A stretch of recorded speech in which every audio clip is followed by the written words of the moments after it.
Are you an emotional sponge that picks up everybody else's junk, their grumpiness, their frustration, their bad day, and you just soak it up with them?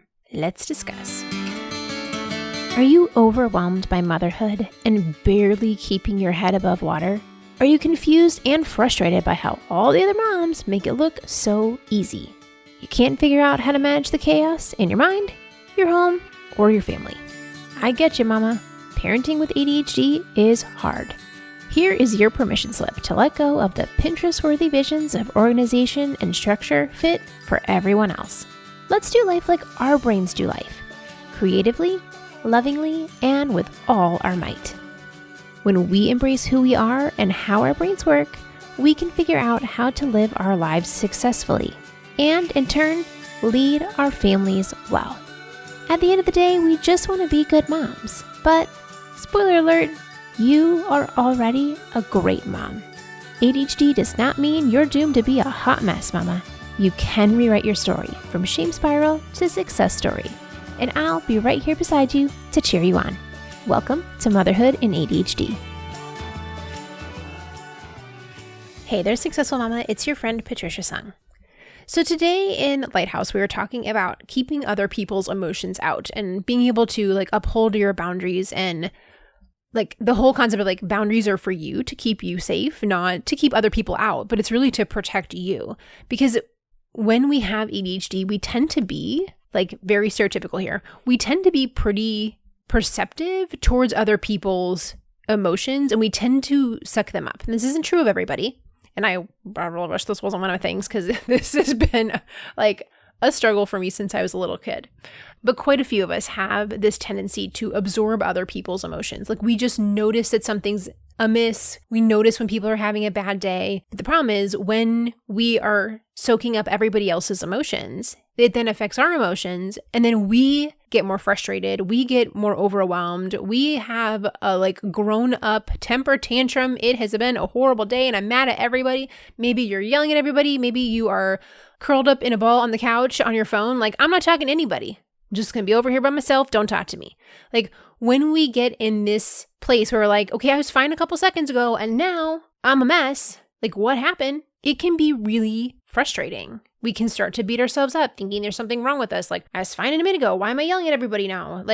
We can take on a lot of guilt and shame in the way that we treat others because we don't have control of our emotions. So when we're talking about emotional regulation, there's a lot that goes into it. There are a lot of things that cause us stress throughout the day. It could be a lot of people with ADHD have sleep issues. Maybe you got a baby. You didn't sleep well last night. A lot of us have issues with rejection sensitivity dysphoria, where we take everyone's comments and feel personally attacked. The criticism just hurts more. It physically hurts to hear somebody say mean things about you. Or you see that sideways glance and you're like, they're mad at me. They're mad at me. I know they're mad at me. Or the text, can we talk later? Hate that text. No, we can't talk later. You gotta tell me what's going on. Now I'm panicking. What's wrong? A lot of us have intrusive or ruminating thoughts. Our brains are just spinning around on the gerbil wheel. That horrible thing you said when you were 13, or that ridiculous, when your words just tumble out and you're I did not mean to say that anyway at all. That did not come out right. Where we can just toss that around in our brains over and over again. Or we have the intrusive thoughts that come up where we are worried about terrible things happening, or what if we did something terrible? And our brain just runs amok and gets hyper-focused on terrible things in our brain. And then we think there's something wrong with us because obviously normal people don't think like this. Or you really are having a rough day and you're running behind because you are time blind, or you got into some kind of hyper-focus. You were supposed to be somewhere else. You need to get something done. You didn't get done because you're over here in this really cool Google rabbit hole. Or maybe you're having a stressful day from relationship issues, because whenever we have ADHD, it affects everything, including our relationships. All of these pieces come into how we're feeling that day and are parts of our emotional regulation, which is why emotional regulation is such a huge part of when we have ADHD, or just being a human in general. Being a human's hard. It's hard. So being able to account for all of these stresses that are coming in, especially the pieces of ADHD that affect our emotions more, when we don't understand how our emotional regulation works, that's when we start beating ourselves up for not being kind or not being patient. Another place that this comes into play is that a lot of us with ADHD, a lot of us have been taught that we are too sensitive. Oh, You shouldn't get your feelings hurt by that. You're being too sensitive. You're being too dramatic. And as you train yourself to ignore all those red flags that pop up for you, when you're like, no, I don't, that does not make me comfortable. I don't like that. When other people are telling you you're being too much about it, you start to tampen down those red flags and you learn to ignore them. And then it makes it harder to know when you're not in a good place because you have learned to ignore your own signals. We, by like protecting ourselves, have built this lack of self-trust because other people told us that we were not reading the situation correctly. As kids, we try to make sense of all that and we blame ourselves and we learn to ignore all those cues that are letting us know. And it makes it really hard to then regulate because we are not aware of what's going on in our own bodies. So I feel like it's this like double-edged sword of when you have ADHD, you tend to be less aware of a lot of things. Then you've also learned to ignore the signals that you do have. And here you are in this place of like really imbalanced regulation. Because we are able to deal with all these stresses when we're at our best. When we're well rested, we feel good, I'm feeling patient, I ate lunch, I drank my water, nothing stressful has happened today. We have a lot of capacity for stress when there's not other stress there, if that makes sense. It's like the less stress you have, the more capacity you have to deal with stress. It's kind of like, you have like a bucket's worth of stress capacity. And like, if you think about a poor toddler, like they don't have a whole lot of responsibilities, but like they're trying to learn how to be a human. They're like, I can't get these blocks to stack. I don't know how to use a fork. I don't know how to tie my shoes. I really want to play this game. And then my mom said I had to do this instead. Like toddlers have a lot of stress because they're learning how to do so many things. So that way, when you tell them, hey, bud, it's time to come in from the park, we got to go home, they like totally lose their ish because they're like, I have used up all my capacity for stress today. Well, as grown-ups, that's true for us too. And as moms, we're dealing with a lot of stress. Like all those like basic necessities are probably not getting taken care of. You probably didn't sleep that well. You may not have eaten a good lunch. Maybe you just had some handful of like Ritz crackers that were left over from lunch, scoop them in some peanut butter and keep on trucking. Probably didn't drink your water. Maybe you're dealing with chronic illness or you're trying to help your elderly parents do stuff. Maybe you're at a rough point in your cycle. Maybe you got a lot of trauma in your background. All of these things play into how much capacity we have for stress. And then having ADHD is stressful. It's stressful having a million thoughts run around your brain all the time. It's stressful when you forgot to bring birthday cupcakes for your kid's birthday this year at school. So we have all this other stress going on. Mom life is stressful. ADHD life is stressful. And then generally speaking, I think that when we have ADHD, our capacity is a little bit smaller because we're dealing with all this other stuff. Now, we can learn how to increase that capacity. We can learn tools and skills to regulate that better. But when we are not aware that we even have ADHD or that all this other stuff is going on, then we don't have as much capacity to deal with the stressful things. It's almost time, Mama. We are in the final stages of planning our fall ADHD Luxury Moms Retreat and Getaway weekend. You deserve a weekend to step away, slow down, take care of yourself, and also meet a bunch of other ADHD moms who get how you think. If you want to be the first to know what's going on for next year's retreat, sign up for the waitlist now at patriciasung.com/retreat-waitlist. Put your name on the list and we'll let you know as soon as the early bird tickets are ready. Now, you know it's going to be a great time, especially since half the moms who came last year have already signed up for this year. So come join us, spend the weekend building up your toolbox to take care of you and taking a deep breath to relax and enjoy the calm of a weekend away. patriciasung.com/retreat-waitlist. So I go through all this to let you know, like, I want you to have grace for yourself and knowing that this is hard. Being a parent with ADHD is really hard. You're dealing with a lot of stuff. So we can have grace for ourselves for the situation that we're in. And then what can we learn to be able to grow that capacity? So when we're learning how to regulate better, I often refer to the stress ladder.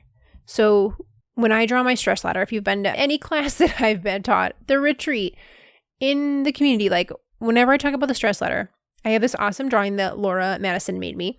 I will link her episode in the show notes too. When we're at the top of the ladder, it's like when we are outside, the sun is shining, the trees are blowing in the breeze, everything is lovely, you don't have any stress, it's a great day. And as soon as we get stressed, we go down the ladder. Like you imagine like a manhole cover and you go down the ladder into the sewer. Is that as soon as things start to get stressful, we start climbing down that ladder. And even if we're on the first rung and our feet are slightly below ground, yes, we're still seeing the sun shining. We can still feel the breeze blowing, but like our feet are no longer able to move around. Like we're stuck on this ladder. We can't just frolic in the lavender fields here. Like some of our capacity is already taken away by our feet being on the ladder. And as we get more stressed, we move farther down the ladder. And once we're at a 5 level stress, our feet are solidly below ground. And this is when our head goes below ground too. And my therapist always says like, nothing good happens after a 5. Anytime you are more stressed than less stressed, nothing good happens. This is when we can't have these conversations with, literally anybody, our partners, our kids. Like we're irritated, we're grumpy because we've already got enough stress in our day that we're struggling. And when our head is below ground and we can't see the sun, now we're not making good choices. And you can look up polyvagal theory, and it explains like all of the physical reactions that happen within our body when we're stressed. Like your body is preparing fight or flight. Like your body has all of these physical changes it goes through to protect you, which is great. Like, thank you, body. Thank you, brain. I very much appreciate that you're taking care of me. But it means that like the systems that we need for like problem solving and logic, like those are not functioning because the resources have been diverted to keeping us alive. And when we are moving down lower on the ladder, it's like now our feet are dipping into water. And so once you're at a 6, like your feet are wet and you're moving slowly down the ladder so that when you hit a 10 and you're at the bottom of the ladder and your head is now below water, like this is the emergency situation where you are yelling at everybody or you are disengaged and not speaking to anyone. When we're in that super stressed space, this is when the meltdown happens. This is when we have our grown-up temper tantrum because we have exceeded capacity to hold that stress for that day. So when you look back at like a recent meltdown that you had or a recent mood swing that you had, where were you at that point? Like, where would you put yourself on a stress level from 0, frolicking in the field in the sunlight, to 10, I'm underwater and this is emergency mode? And thinking about like what led up to that. What was making you feel stressed? What caused you to move from 2 to 6 to 8 to 10? And then what helps you feel better? When you're feeling stressed, maybe you're already like a 4, what can you do to take care of yourself, to move yourself back up the ladder so that you have more capacity to make it all the way through homework and bedtime and the witching hour and all the stuff that as moms, like we have to be on in the evenings when we've already used up a lot of our capacity, quite honestly. What helps you feel better? And what can you do to move down that ladder slower? Can we slow down our reaction time so that when things come in, that instead of jumping from 3 to 8, maybe there's something we can do that would be a little less stressful. Maybe we go from 3 to 5 and then we have a chance to be like, nope, we're at 5. Gotta make some changes. When you can look back objectively at what happened and you can see where you were and what the red flags are along the way that lets you know that you're getting stressed and that something different needed to happen, you're able to start making changes so that you don't have to be in the place where you're reacting to your family like in a way that you don't want to. So what I would encourage you to do, along with the other things I already said, is to listen to those quiet voices, those little flags that let you know like you're getting stressed out. Like you know you best. You know you best. How can you strengthen that voice so that you know that you're getting frustrated or overwhelmed and need some space? Give yourself that grace in the current situation to recognize, that there's a lot of stuff going on today. I'm probably going to need to build in some space today to decompress because this is a rough day. And how do you lessen your stress during the day so that you can have the capacity to get all the way to the end of the day without losing it? I've got a free video on my website of 10 ways to calm down when you're losing it. I call her Medusa Mom when she comes out. It's when I start to get to like level 9, 10. All the snakes are swirling and she's yelling at everybody and nobody wants to look at her because they shall be frozen. Like when you're in that place, what can you do to calm down? What can you do to ground yourself in and be like, I need some space. That video has 10 different ways to calm down in the moment. And you can use them throughout the day so that you can constantly be pulling yourself up that ladder and being less stressed so that you have the capacity to move up and down throughout the day, given that the stresses are going to keep coming. We can't stop them. We can't control the traffic. We can't control that mean thing that kid did to your kid. We can't control the fact that toddlers are not a human. They're going to get frustrated about a whole lot of stuff. But what we can do is control how we take care of ourselves.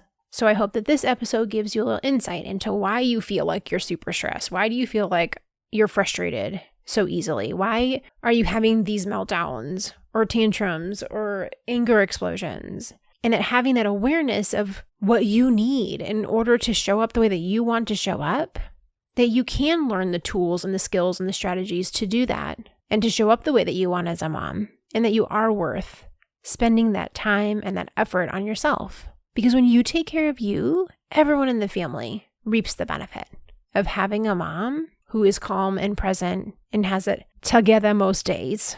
We don't have to be perfect, but we can show up in the way that we want to as moms, and it is possible. I'll talk to you soon, Successful Mama. For more resources, classes, and community, head over to my website, motherhoodinadhd.com.